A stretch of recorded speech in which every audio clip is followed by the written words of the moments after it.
آئیے اب سلطان صلاح الدین ایوبی کی کہانی بھی سنتے ہیں۔ اسلام کا مجاہد اعظم، یہ حلال اور صلیب کی جنگوں کا ہیرو، اور جس پہ امت اسلامیہ کو آج بھی ناز ہے، اور آج صدیاں گزرنے کے بعد یہ سینوں میں دل کی طرح دھڑکتا ہے۔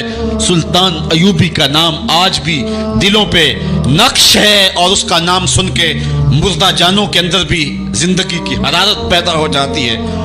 اس کے زمانے میں ریجینالڈ بدبخت ایک انگلستان کے شہزادے نے حاجیوں کے قافلے کو روک لیا اور ان کا سامان لوٹ لیا۔ انہوں نے کہا ہم حج پہ جا رہے ہیں، تو نے ہمارا سامان لوٹ لیا، ہمیں جانے دے۔ تو اس نے دریدہ دہنی کرتے ہوئے کہا بلاؤ اپنے نبی محمد کو جو تمہاری جان چھڑائے۔ بس سلطان صلاح الدین ایوبی تک یہ بات پہنچی تو میں نے تاریخ میں پڑھا کہ وہ دانت پیستا تھا، اس کی آنکھوں میں خون اتر آیا، اور اس میں کھڑے کھڑے قسم کھائی کہ جب تک اس ظالم کو کیفر کردار تک نہیں پہنچاؤں گا چین کی نیند نہیں سوؤں گا۔ پھر پونے دو سال کا عرصہ آپ سلطان صلاح الدین ایوبی کی زندگی دیکھ کے جنگی مہموں کو ترتیب دیتا رہا، دن رات اس نے ایک کر دی، نیند قریب نہ آنے دی۔ جب نیند بہت زیادہ تنگ کر دی تو پھر وہ خیمے کی چوب کے ساتھ ٹیک لگا کے کھڑے ہو کر کے اپنی آنکھوں کی آگ بجھا لیتا، اور پونے دو سال کا عرصہ اس نے چارپائی پہ لیٹ کے نہیں دیکھا۔ پھر وہ لمحے آئے کہ اللہ نے اس کی مراد پوری کی۔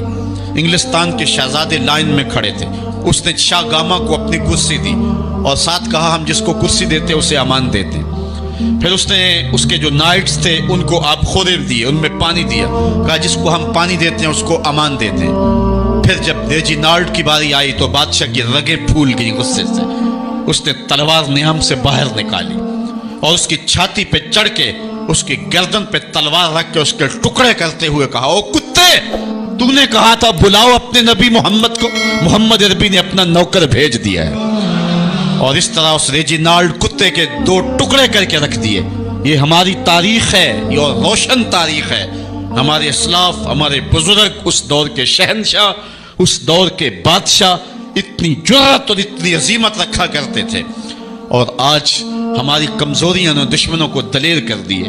کبھی ایسا بھی اندھیر آیا تھا کہ سر عام یوں توہین اور تنقیص ہوتی ہو پیغمبر حسن اور پیغمبر جمال کی، اور پھر 1.40 کروڑ انسان دنیا کے اوپر بستے ہوں۔ یہ بھی زمانے نے دن دیکھنے تھے تو امت مسلمہ کی موت واقع ہو جائے اگر حضور علیہ السلام کی توہین باقی رہتی ہے۔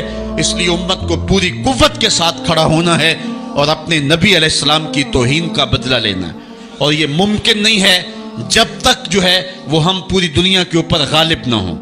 اللہ تعالیٰ امت کو وہ دن نصیب فرمائے کہ امت کا غلبہ اللہ تعالیٰ نصیب فرمائے۔ اس وقت ہمارا المیہ یہ ہے کہ ہمارے پاس عالم لیڈر کوئی نہیں ہے، عوام کے جذبے یقیناً دیکھنے کے۔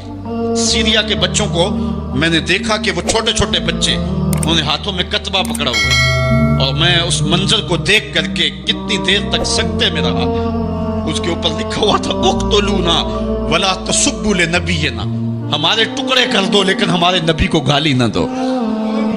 ان بچوں کے درد کی کہانی کلیجے چیر رہی تھی۔ یہ محبتوں کا عالم، وہ اقبال نے کہا تھا چمن میں رخت گل شبنم سے تر ہے، چمن میں رخت گل شبنم سے تر ہے، سمن ہے سبزہ ہے باد سحر ہے، مگر ہنگامہ ہو سکتا نہیں گرم، یہاں کا لالا بے سوزے جگر ہے۔ اس وقت امت بے امام ہے، امت کے پاس جو ہے وہ کوئی ایسا شخص نہیں ہے جو امت کی رہنمائی کرے۔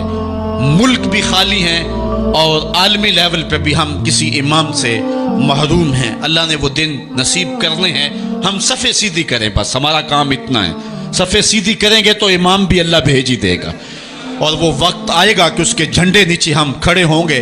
اور ہم نے تاریخ میں پڑھا ہے، کتب صحاح میں موجود ہے، بخاری اور باقی کتابیں اٹھائیں، ہمیں اس وقت کی بشارت دی گئی ہے کہ جب اساکر اسلام ترتیب پائیں گے اور پھر امام بھی آ جائے گا، اور پھر امت مسلمہ وہ بانکپن پائے گی کہ صحیح حدیث میں آتا ہے کہ اگر کوئی یہودی کسی پتھر کے پیچھے یا درخت کے پیچھے چھپ کر کے پناہ مانگنا چاہے گا تو وہ پتھر مسلمانوں مجاہدوں کو بول کر کے کہے گا ادھر آ، یہ ظالم میرے پیچھے چھپا ہوا ہے۔ وہ دن بھی اللہ تعالیٰ نے ہمیں دکھانے ہیں، اور پوری امت کے اوپر جھنڈا جھولے گا تو آمنہ کے لال کا ہی جھولے گا انشاءاللہ۔ آ ملیں گے سینہ چاکانے چمن سے سینہ چاک، بس میں گل کی ہم نفس باد صبا ہو جائے گی، شبنم افشانی پیدا کرے گی میری سوز و ساز، اس چمن کی ہر کلی درداش نہ ہو جائے گی، آسمان سحر کے نور سے ہوگا آئینہ پوش، ظلمت رات کی سیما پا ہو جائے گی، شب گریزاں ہوگی آخر جلوہ خورشید سے، یہ چمن معمور ہوگا نغمہ توحید سے۔ وہ وقت انشاءاللہ آنے والا ہے، بس ہمارا کام صفیں سیدھی کرنی ہے اور صفوں کو ترتیب دینا ہے، اپنے جذبوں کو مرنے نہیں دینا ہے، اور یہ جذبے اپنی نسلوں میں بھی منتقل کرنے ہیں، اور اپنی نسلوں کو بٹھا کر کے حضور کی عظمت کی کہانی پڑھا کے جانا ہے آپ نے۔ میں نے سیریا کے ان بچوں کو دیکھا تو میں اپنے بچوں کو بٹھا لیا، میں نے کہا بیٹے پوری دنیا کے اوپر حضور کی ناموس پہ حملہ ہے، بتاؤ ہم کیا کریں گے؟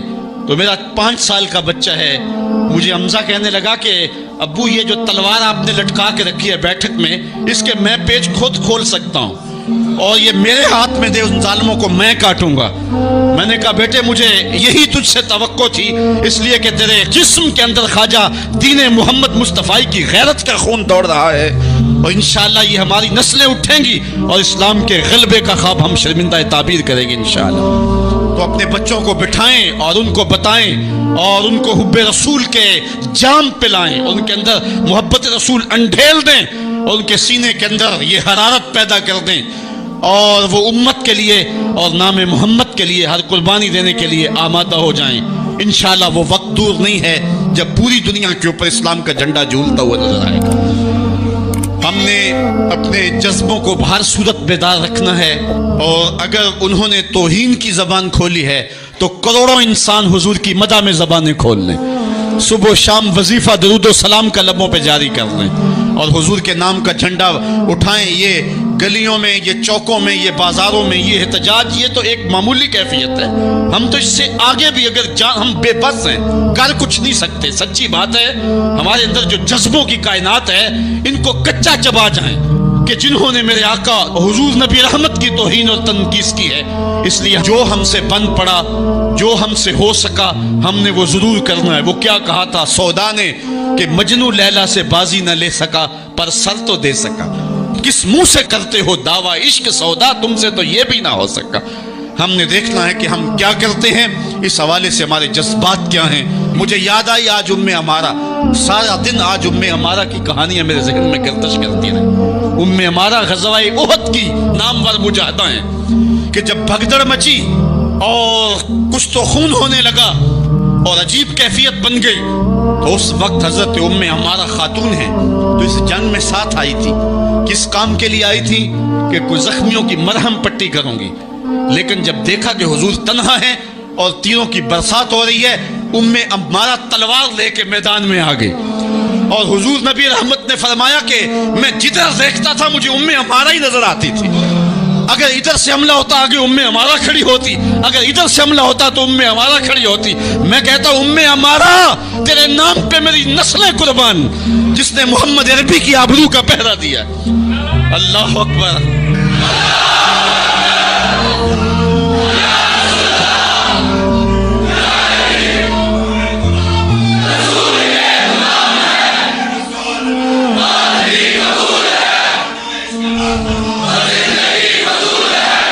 تمہارے جذبے سچے ہیں انشاءاللہ۔ شاید مغرب کو بھول ہو گئی ہے، یہاں ایک ایک بچہ غازی علم الدین ہے، ایک ایک بچہ عمر چیمہ ہے۔ یہ سعادت مندیوں کا سفر ہے، یہ مغرب کو بھول ہو گئی ہے۔ اس نے کس قوم کو چھیڑا ہے؟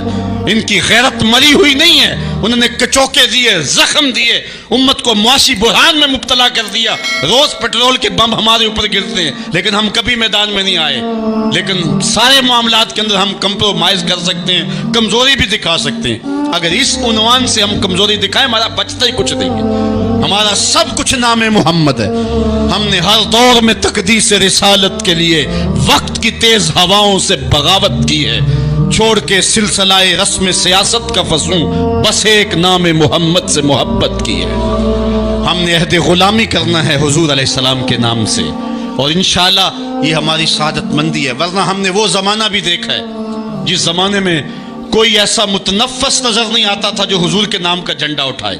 یہ تاتاریوں کا دور ہے، جب بغداد کو اجاڑا گیا، امت کے سر کاٹے گئے، اور یہ حال تھا کہ منگول سردار نے کہا کسی مسلمان کا سر لاؤ، اپنے فوجیوں کو کہا نہیں تمہارا سر کاٹ کے لگائیں گے۔ ایک مینار تعمیر کرنا ہے کھوپڑیوں کا، اور پھر مسلمانوں کا پتہ ڈھونڈتے ہوئے لوگ ہاتھ میں پیسے لے کے گھومتے تھے کہ کسی مسلمان کا پتہ دے دو اس کا سر کاٹیں، لیکن مسلمان ملتا نہیں تھا، کاٹ دیے گئے۔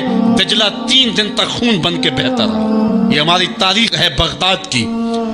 اور پھر دجلہ کا بند توڑ دیا گیا، جو لوگ تہہ خانوں میں چھپے تھے 1.25 لاکھ لاشیں ہم نے وہاں سے پھر نکالی۔ پھر وہ لمحے آئے کہ کوئی ایسا متنفس نظر نہیں آتا تھا جس کے ہاتھ میں اسلام کا جھنڈا ہو۔ ایک منگول سردار عیسائی ہو گیا، اس نے ایک عیسائی پادری کو بلایا اور کہا کہ اپنے مذہب کی تبلیغ کر تاکہ کچھ لوگ اور بھی ہمارے ہم نوا ہو جائیں۔ اس نے قسم پرسی کے سالم میں کہ اب کوئی شخص نہیں ہے جو اسلام کا نام لیوا ہو، تو اپنے خب سے باطنی کا اظہار کر دیا اور پیغمبر حسن و جمال حضور نبی رحمت کی توہین و تنقیص کا آغاز کیا۔ ابن حجر نے لکھا ہے کہ ایک کتا تھا جو خیمے کی چوب کے ساتھ بندھا ہوا تھا، جب اس نے توہین کا آغاز کیا تو اس نے بھونکنا شروع کر دیا۔ لوگوں نے کہا کہ یہ کتا تیری توہین کی وجہ سے بھونک رہا ہے۔ اس نے کہا نہیں ایسی کوئی بات نہیں، یہ کتا نسلی کتا ہے۔ واقعی وہ نسلی تھا، اور میرا ہاتھ کا اشارہ پا کے غیرت میں آ گیا ہے، کوئی ایسی بات نہیں ہے۔ اس نے پھر توہین کا آغاز کر دیا۔ تو ابن حجر نے لکھا ہے کہ اس کتے نے زنجیر تڑوا کر کے اس پادری کے گلے میں جا کے دانت گاڑ دیے اور چھوڑا تب جب اس کو واصل جہنم کر دیا۔ اس منظر کو دیکھ کے 70,000 اس فوج کے سپاہی اسلام کے دامن میں آ گئے۔ اقبال نے اسی موقع پہ کہا تھا تو نہ مٹ جائے گا ایران کے مٹ جانے سے، نشائے میں کو غرض نہیں پیمانے سے، ہے عیاں یورش تاتار کے افسانے سے، پاسباں کعبے کو مل گئے صنم خانے سے۔ اللہ اپنے نبی کی آبرو کی یوں بھی حفاظت کرنا جانتا ہے۔ کون جانتا تھا کہ عامر چیمہ یہ کام سر انجام دے گا؟ وہ تو ٹیکسٹائل کی ڈگری لینے گیا تھا، لیکن غلامی رسول کی سند لے کے پلٹا۔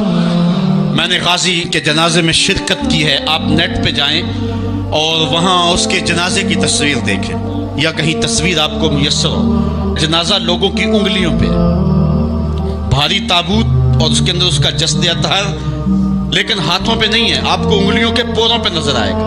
اور ایسے مناظر بھی دیکھنے والوں نے دیکھے کہ رش کی وجہ سے لوگ نیچے سے ہٹ بھی جاتے اور وہ پھر بھی ہواؤں میں تیرتا رہتا۔ آپ جا کے دیکھ لیں، میں کوئی ہوا میں بات نہیں کر رہا، بالکل انگلیوں کے پورے پہ میں خود شامل تھا، اور میری سمجھ میں اس وقت بات نہیں آتی تھی کہ یہ کیا ماجرا ہے، اتنا بھاری صندوق اور انگلیوں کے پوروں پہ۔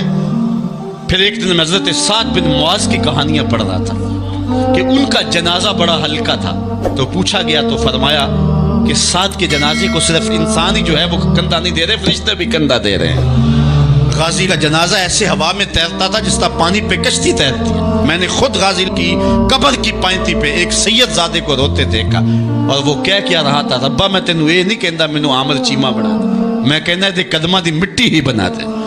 یہ سعادت مندی کی موت ہے، یہ خوش نصیب لوگوں کی زندگی ہے، اور مسلمان اس کو اعزاز سمجھتا ہے۔ اس پورے حال میں کوئی ایک شخص بھی نہیں ہوگا کہ جس کے دل میں یہ آرزو نہ ہو کہ میں حضور کے نام پہ قربان ہو جاؤں۔ ایک ایک شخص کے سینے کے اندر، میں سمجھتا ہوں میرا ہی سینہ ہے، لیکن نہیں، ہر شخص کا سینہ یہی ہے، اور ہر شخص کے اندر کے جذبات یہ یار یہ دھڑا کیا ہے زندگی میں حضور کے بغیر، سب کچھ حضور ہی ہیں، اور ہماری زندگی کا سب سے قیمتی احساسہ حضور کی ذات ستودہ صفات۔ آپ کو جمعۃ المبارک کو جو کال دی گئی اس میں بھرپور شامل ہوں، جہاں جہاں سے آئے ہیں وہاں جو جلوس ہو بھرپور شامل ہوں، لوگوں کو ترغیب دیں، اور اس کو جو ہے وہ بہت بڑے سائز کے اندر جلوسوں کو منعقد کرے تاکہ مغرب کو پیغام جائے کہ یہ تھکے ہوئے، ماندے ہوئے، ہارے ہوئے، یہ جو ہے وہ معاشی بحرانوں کے پسے ہوئے لوگ جب بھی اپنے من کا سودا کرتے ہیں تو